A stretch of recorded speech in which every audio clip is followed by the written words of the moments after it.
दाम्पत्य का आदर्श और निर्वाह। भारतीय संस्कृति की वर्णाश्रम व्यवस्था में गृहस्थ आश्रम का विशेष स्थान है। यह चारों आश्रमों और समाजों के विभिन्न अंगों की धुरी है। यह कह दें तो कोई अतियुक्ति न होगी।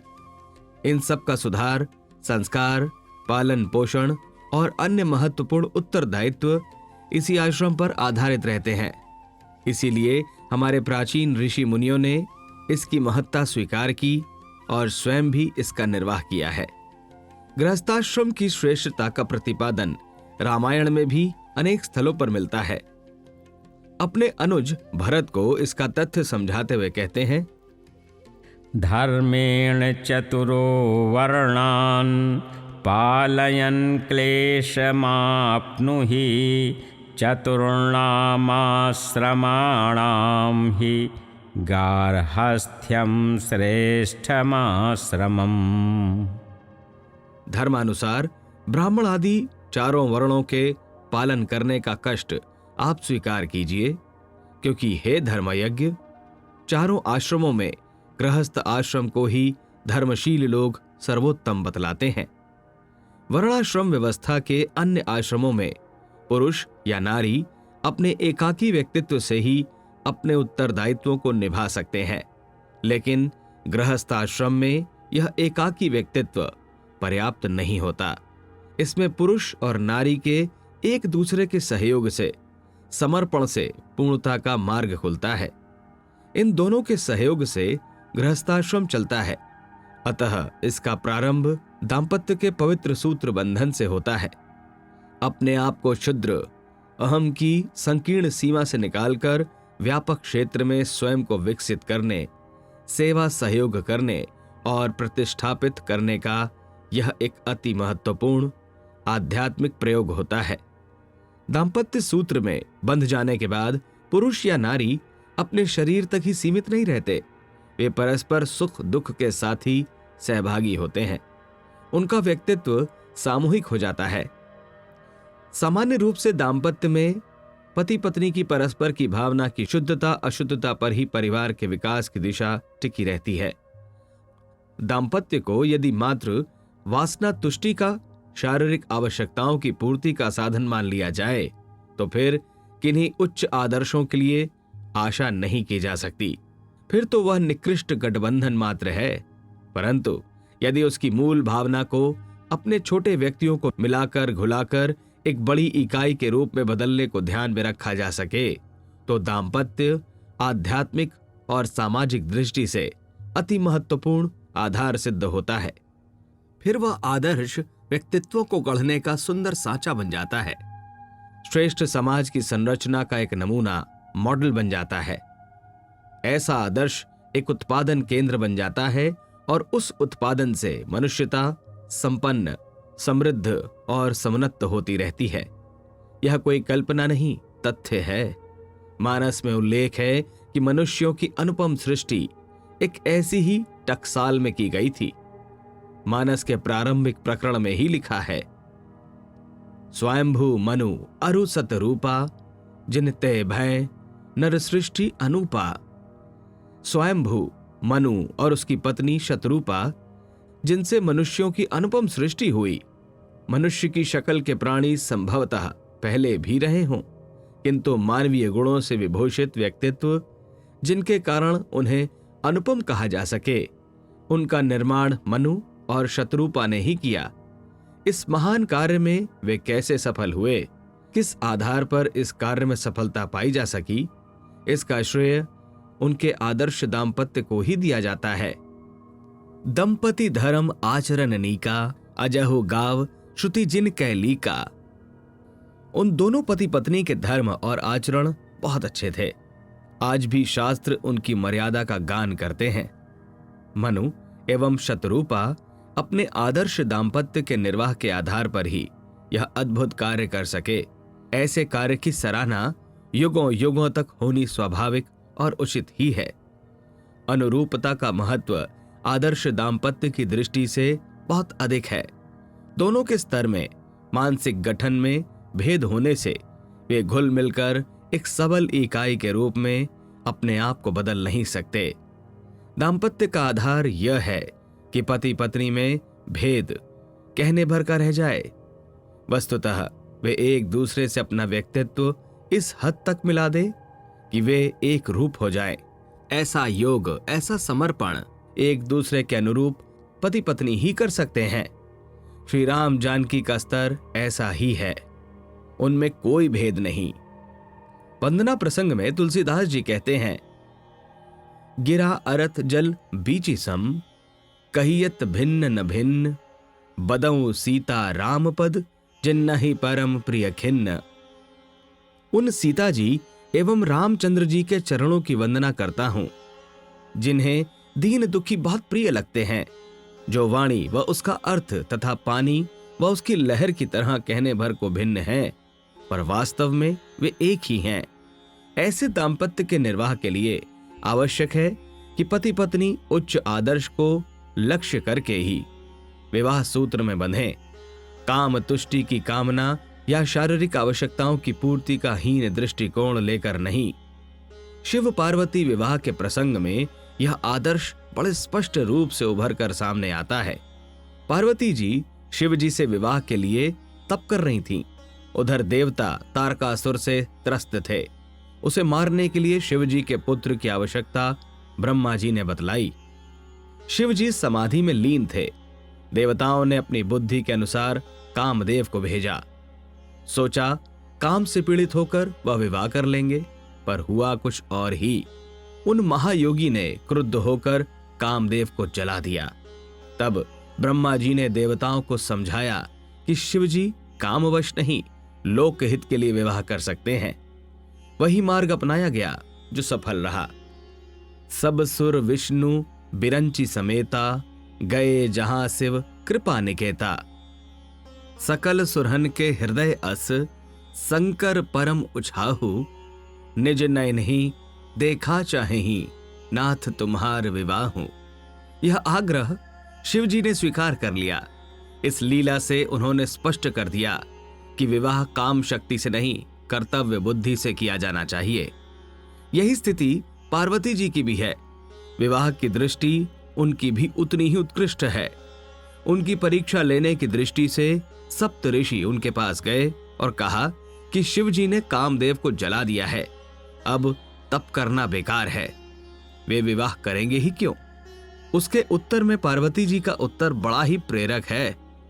वे बोली, मैंने शिव जी की आराधना कामासक्त समझकर नहीं की है। आपके दृष्टिकोण से मेरा दृष्टिकोण भिन्न है। तुम्हारे जान कामू अब जारा, अब लगी शंभु रहे सबिकारा। हमरे जान सदा शिव जोगी, अज अनवद्य अकाम अभोगी। आपकी जानकारी में शिवजी ने काम को अभी जलाया है और अब तक वे विकार युक्त थे, किंतु हमारी समझ में तो शिवजी सदैव से ही योग युक्त, जन्म रहित, दोष रहित, कामना रहित और भोगों से रहित हैं। इस प्रकार उच्च भावनाओं से प्रेरित समान विचारों और उद्देश्यों वाले वर और कन्या विवाह सूत्र में बंधकर आदर्श दाम्पत्य की सृष्टि कर सकते हैं। विवाह का आधार शारीरिक आकर्षण, एक दूसरे के पद अथवा धन को नहीं बनाया जाना चाहिए। उच्च आदर्शों को ध्यान में रखकर ही वर कन्या का चुनाव करना चाहिए और उन्हें भावनापूर्वक दाम्पत्य सूत्र में बांध देना चाहिए। हिमाचल ने पार्वती को इसी प्रकार शिवजी से संबद्ध कर दिया। गही गिरीस कुस कन्या पानी, भवहि समर्पी जानी भवानी। हिमवान ने अपने हाथों में कुशा ली तथा कन्या पार्वती का हाथ पकड़कर इन्हें भवानी शिव पत्नी समझकर शिवजी के हाथों में सौंप दिया। कुश कन्या का अर्थ है बिना किसी देन दहेज के पवित्र भावना से कन्या को सौंपना। शिव के अनुरूप शक्ति रूपा अपनी कन्या को समझकर ही उन्हें सौंपा गया। वर कन्या की अनुरूपता का ध्यान माता पिता को भी रखना चाहिए। सीता जी के संबंध में राजा जनक भी जागरूक रहे। बचपन में सीता जी ने शिव जी के भारी धनुष को सहज भाव से उठाकर रख दिया था। जनक जी ने उनकी तेजस्विता देखकर यही प्रतिज्ञा की कि इसका विवाह किसी श्रेष्ठ वीर से करूंगा। जो इस धनुष पर प्रत्यंचा चढ़ा सके। धनुष यज्ञ के अवसर पर वे अपना मत प्रकट करते हुए महर्षि विश्वामित्र से कहते हैं, वीर्य शुल्केति में कन्या स्थापिते यमयो निजा भूतलादुत्थितां तां तु वर्धमानां ममात्मजाम्। मेरी अयोनिजा कन्या, जो कि पृथ्वी पुत्री है तथा जिसका पालन मैंने अपनी आत्मजा के समान किया है, वीर्य शुक्ला है, पराक्रमी पुरुष को वरण करेगी। वर कन्या की अनुकूलता की दृष्टि माता पिता तो रखें ही, विवाह के प्रत्याशियों की दृष्टि भी इस संबंध में स्पष्ट होनी चाहिए। धनुष यज्ञ के पूर्व माता सुनैना सीता जी को मंदिर में पूजा के लिए भेजती हैं। वहां पर वे भी अपने उपयुक्त अनुरूप वर की कामना करती हैं। पूजा कीन्ही अधिक अनुरागा, निज अनुरूप सुभग वरु मांगा। सीता जी ने बड़े प्रेम से पार्वती जी का पूजन किया और उनसे अपने योग्य सद्गुण संपन्न पति मिलने का वर मांगा। धनुष यज्ञ में श्री राम उनके योग्य वर सिद्ध हुए और वे दाम्पत्य सूत्र में बंध गए। सीता जी ने श्री राम को जिस पराक्रमी रूप में वर्ण किया था, उसका उन्हें बराबर ध्यान रहा। वन गमन प्रसंग में वे श्री राम के साथ चलने का आग्रह करने लगीं। श्री राम ने उन्हें भयभीत करने की दृष्टि से कह दिया कि वन में हिंसक जीव एवं राक्षस रहते हैं, उनसे तुम्हारी रक्षा करना कठिन होगा। सीता जी इससे भयभीत तो क्या होती, पर उन्हें राम द्वारा स्वयं को उनकी रक्षा में असमर्थ कहना बुरा लगा। वे मर्माहत होकर कहने लगीं, किन्त्वामन्यत् वै देहः पिता मे मिथिलाधिपः रामजामातरं प्राप्य स्त्रियं पुरुष विग्रहम्। हे राम, यदि मेरे पिता मिथिलेश यह जानते कि आप आकार मात्र के पुरुष हैं और व्यवहार में स्त्री हैं, तो क्या वो आपको मान्यता देते? तेजस्विनी देवी सीता का स्पष्ट संकेत था कि जिस वीरता के साथ आपने मेरा वरण किया, उसी का निर्वाह करते हुए मुझे साथ रखना उचित है। वैसे उन्हें श्री राम के पराक्रम पर विश्वास भी पूरा था। तुलसीदास जी के शब्दों में वे उसे बड़े सुंदर ढंग से व्यक्त करती हुई कहती हैं, को प्रभु संग मोहि चित वनिहारा, सिंह बुद्धि जिमी ससक सियारा। हे प्रभु, आपके रहते कौन ऐसा है जो मेरी ओर आंख उठाकर भी देख ले? अर्थात आपके रहते हुए मेरी ओर कोई नहीं देख सकता। जैसे सिंह की स्त्री सिंहनी को कोई खरगोश और सियार नहीं देख सकते, वैसे ही मैं भी आपके रहते हुए सुरक्षित हूं। सीता जी ने वन में संभावित भय को मान्यता नहीं दी, उस संबंध में उग्र भी हो उठी, किंतु वन में हो सकने वाले कष्टों के प्रसंग पर वे पत्नी की सहज संवेदना से भर उठी और बोली, मैं सुकुमारी नाथ वन जोगू, तुम्हें उचित तप मो कहु भोगू। मैं राजकुमारी हूं और हे नाथ, आप वन के योग्य हैं। आपको तो वन में तपस्या उचित और मुझको भोग आवश्यक है। इन वचनों को कहकर सीता जी ने वह आदर्श प्रस्तुत किया है जो भारतीय संस्कृति का गौरव कहा जा सकता है। पति राजा है तो उसके राज्य का भोग करना तो सभी पत्नी चाहेंगी, लेकिन क्या पति भिखारी बन जाए तो पत्नी को उसका साथ नहीं देना चाहिए? ऐसा तो वह पत्नी कर सकती है जो पतिव्रत धर्म का सच्चा रहस्य न जाने। यहां पर भी सीता जी ने दायित्व का निर्वाह किया है, यही तो है उनका आदर्श। इसी तरह का दायित्वपूर्ण आग्रह करती हुई सीता जी आगे कहती हैं, भक्तां पतिव्रतां दीनां मां समां सुख दुःखयो नेतुमर्हसि काकुत्स्थ समान सुख दुःखिनीम्। हे काकुत्स्थ, आप में पूर्ण भक्ति रखने वाली, दीन सुखहीन अवस्था में समान रहने वाली और आपके सुख में सुखी तथा आपके दुख में दुखी मुझको अपने साथ ले चलिए। राम के प्रति सीता का अपनत्व और समर्पण भाव कितना प्रखर है, वह उनके अगले कथन से स्पष्ट होता है। वे बोली, समामनादाय वनम न त्वं प्रस्थितुमर्हसि तपो वा यदि वारण्यम स्वर्गो वा स्यात् त्वया सह। अतः आप मुझे अपने साथ ही वन को ले चलिए, चाहे आप तप करें, चाहे आप वनवास करें और चाहे स्वर्गवास करें, मुझे तो आपके साथ ही रहना उचित है। भगवान राम के साथ चलने की आज्ञा मिलने पर सीता जी बड़ी प्रसन्न हो जाती हैं। पति के प्रति अपने दायित्वों को पूरा करने का इसे अनुकूल अवसर समझती हैं। जब सुखों में सुखों का उपभोग करने का अधिकार सहधर्मिणी को है, तो दुख में सहयोग देना भी उसका दायित्व होता है। इस दायित्व को पालने के लिए सीता जी की वांछित इच्छा पूरी होने पर क्यों न प्रसन्न होती। वन में रहकर आदर्श पति के रूप में कैसे सेवा और सहयोग कर सकती थी, इसका विचार कर सीता जी कहती हैं, मोहिमग चलत न होई ही हारी, छिनु छिनु चरण सरोज निहारी, सबही भांति पति सेवा करिह्यों, मार्ग जनित सकल श्रम हरिह्यों।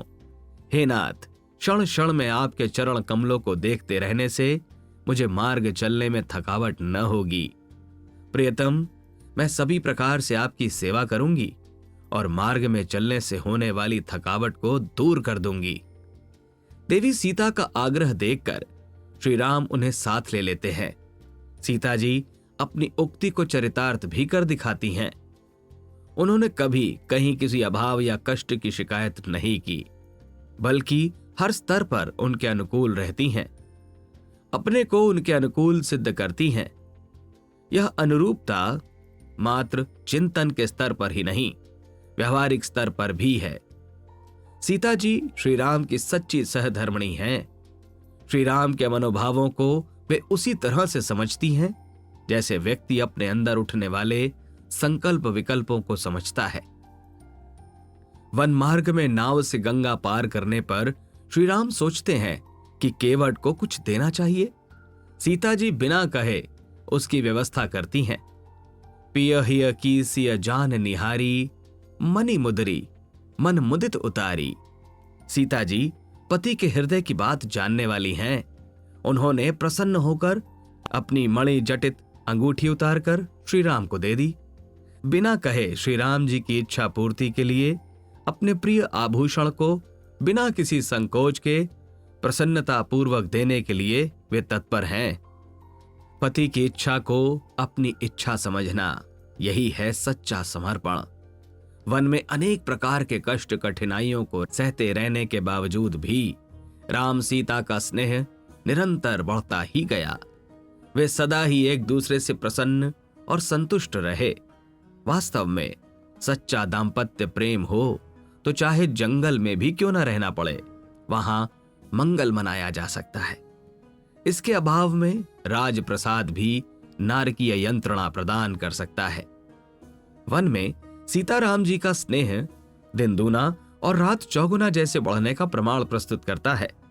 रामचरितमानस का यह वर्णन है, सिय मनु राम चरण अनुरागा, अवध सहस सम बनु प्रिय लागा।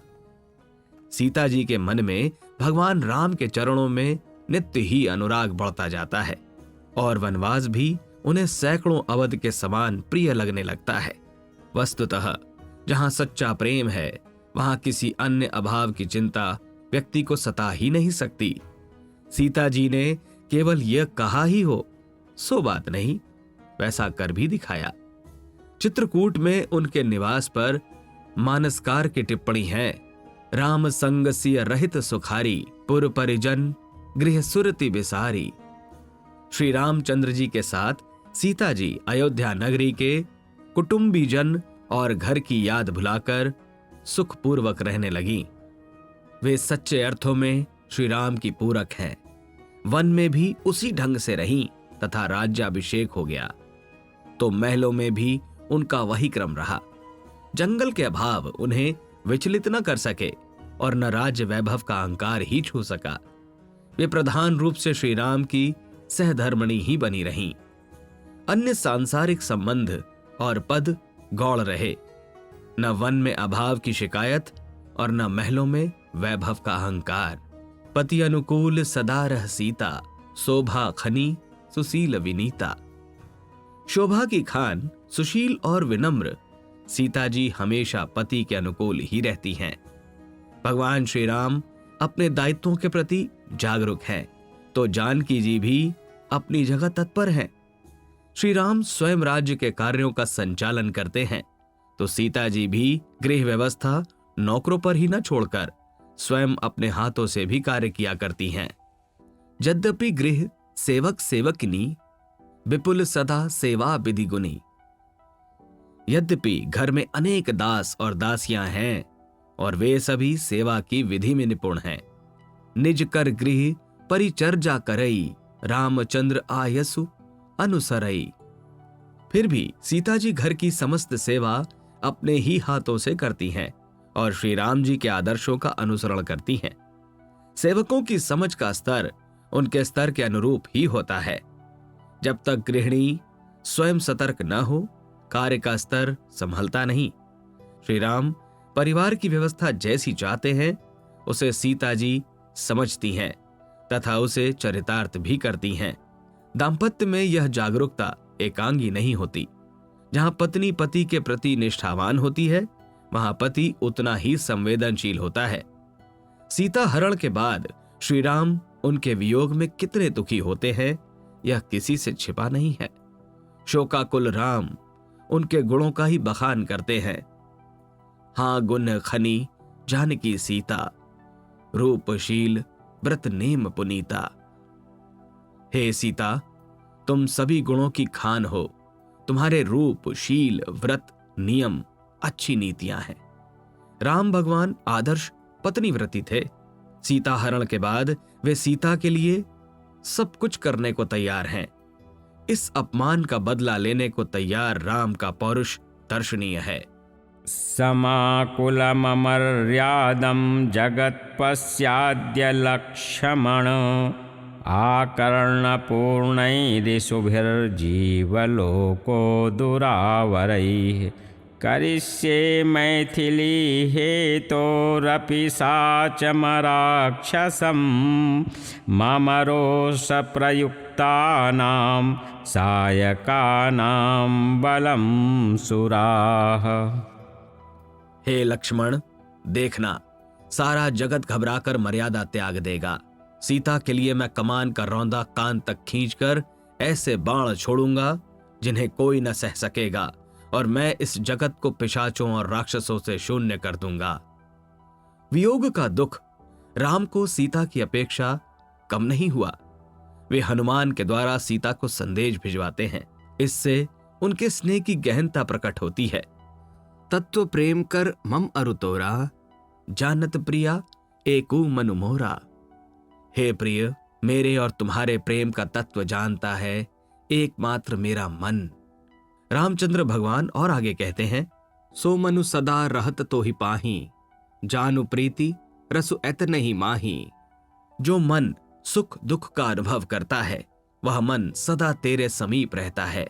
बस मेरे प्रेम का सार इतने में ही जान लो। राम को केवल अपने मन पर ही अधिकार नहीं था, वरन सीता जी पर भी इतना अधिक विश्वास था कि रावण जैसे दुराचारी के साथ रहने पर भी उन्हें कोई शंका नहीं हुई। यह उनकी अंतरंग एकता का, विश्वास का द्योतक है।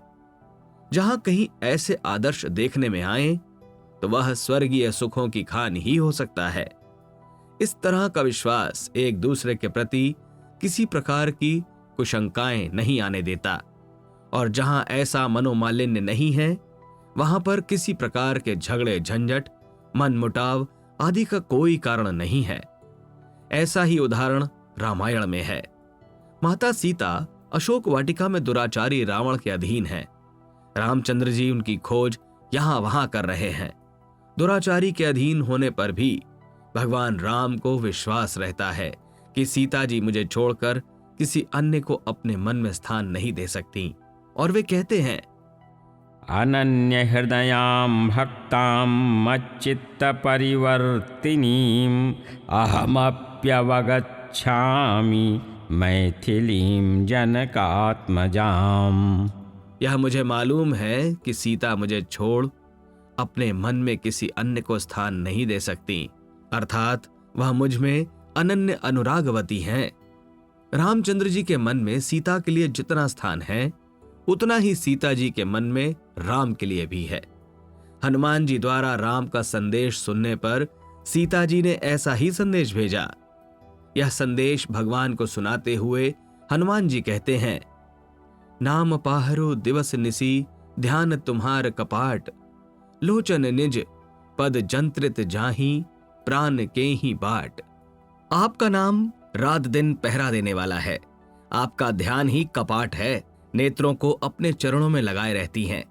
यही ताला लगा है, फिर प्राण जाए तो किस मार्ग से, अर्थात आपके स्मरण के आधार पर जीवित हैं। पत्नी के लिए पतिव्रत जितना महत्वपूर्ण है, पति के लिए पत्नी व्रत भी उतना ही आवश्यक है। सीता जी राम के अतिरिक्त किसी अन्य पुरुष को ध्यान में भी नहीं लाती, तो श्री राम का भी वही स्तर है। किसी नारी को वे कुदृष्टि से नहीं देखते। पुष्प वाटिका प्रसंग में सीता जी पर दृष्टि पड़ने के बाद वे लक्ष्मण जी को अपने मनोभाव प्रकट करते हुए कहते हैं, मोहि अतिशय प्रतीति मन केरी, चेहि सपने हूं पर नारी न हेरी। मुझे तो अपने मन का पूर्ण विश्वास है कि उसने दूसरे की स्त्री को जागृत की कौन कहे, स्वप्न में भी नहीं देखा है। रामचरितमानस में चरित्रों का समन्वय दोनों ही पक्षों में समान रूप से हुआ है। एक और सच्चा पत्नीव्रती किसी अन्य नारी का मुख भी न देखने का आदर्श प्रस्तुत करता है, तो दूसरी ओर पतिव्रता नारी भी उसी स्तर की होती है। पतिव्रत शिक्षा सीता जी के माध्यम से महासती अनुसुईया देती हैं और बताती हैं कि स्त्रियों को अपने पति के लिए मधुर उदार व्यवहार एवं सेवा में किसी प्रकार की कमी नहीं रखनी चाहिए, पर पुरुष का चिंतन नहीं करना चाहिए अथवा पवित्र दृष्टि से देखना चाहिए। उत्तम के अस बस मन माही, सपने हुआन पुरुष जग नाही, मध्यम परपति देखई कैसे, भ्राता पिता पुत्र निज जैसे। उत्तम श्रेणी की पतिव्रता नारी के मन में ऐसा भाव बसता है कि जगत में मेरे पति को छोड़कर अन्य दूसरा पुरुष स्वप्न में भी नहीं है। यदि पुरुषों पर दृष्टि जाती है तो उन्हें भाई, पिता या पुत्र की दृष्टि कैसे भाव से देखें। जिनका अपने मन पर नियंत्रण है, उन्हें बाह्य प्रभाव विचलित नहीं कर सकते।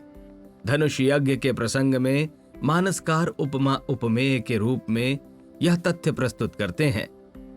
जब शिव धनुष किसी से हिल भी न पाया तो टिप्पणी दी गई है, डगई न शंभु सरासनु कैसे, कामी वचन सती मनु जैसे।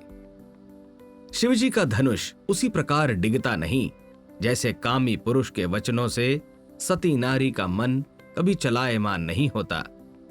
इस आदर्श का ज्वलंत उदाहरण अशोक वाटिका में सीता के चरित्र में मिलता है। रावण उन्हें अनेक प्रकार से प्रलोभन देता है और भय भी दिखाता है, किंतु सीता अपने स्तर से जरा भी नहीं हिलती। रावण से प्रभावित या आतंकित होना तो दूर, वे उसे अच्छी करारी फटकार भी लगा देती हैं। सठ सूने हरि आ नहीं मोही, अधम निलज्ज लाज नहीं तो ही। अरे दुष्ट, तू सूने में मुझे चुरा ले आया है, तू नीच और निर्लज्ज है, तुझे लज्जा नहीं आती। देवताओं को अपने आतंक से भयभीत कर देने वाला रावण ऐसे प्रखर उत्तर की आशा नहीं करता था। वह उत्तेजित होकर सीता को मारने दौड़ा। वहां दाम्पत्य के आदर्श का एक दूसरा रूप सामने आता है। पति सन्मार्गगामी है तो हर प्रकार उसका सहयोग समर्थन किया जाना चाहिए, परंतु यदि वह गलत कार्य करे तो समर्थन न देकर उसे उससे रोकने का प्रयास किया जाना चाहिए। गलत कार्यों से पति को रोकना और उचित सलाह देना पति के धर्म कर्तव्य के अंतर्गत आता है। मंदोदरी यही कहती है, सुनत बचन पुनि मारन धावा, मत नया कहीं नीति बुझावा। सीता के वचन सुनकर रावण तलवार निकालकर उन्हें मारने दौड़ा, मंदोदरी ने उन्हें रोका और नीति की बातों से समझाया। पुरुष का स्वभाव सहज ही उत्तेजित हो जाने का होता है। उत्तेजना में वह उचित अनुचित भूल जाता है। ऐसी स्थिति में पत्नी उसे औचित्य का ध्यान दिलाए, उसके लिए आग्रह करे, यह उचित ही नहीं आवश्यक भी है। बाली स्वयं गलती पर होते हुए भी सुग्रीव को मारने दौड़ता है तो उसकी पत्नी तारा भी उसे समझाती है। सुनत बाली क्रोधातुर धावा, गही कर चरण नारी समुझावा। बाली सुग्रीव की गर्जना सुनते ही क्रोध में भरकर वेग से दौड़ा। उसकी स्त्री तारा ने चरण पकड़कर उसे समझाया। तारा समझदार महिला थी। वह जानती थी कि अनीति का फल सदा हानिकारक होता है, इसलिए पति को हानि से बचाने के लिए उसने बड़े सधे हुए ढंग से उसे समझाने का प्रयास किया। उसका विवरण वाल्मीकि रामायण में इस प्रकार है। तदा हि ताराहितमेव वाक्यं तं वालिनं पथ्यमिदं बभासे। न रोचते तद्वचनं हि तस्य कालाभिपन्नस्य विनाशकाले।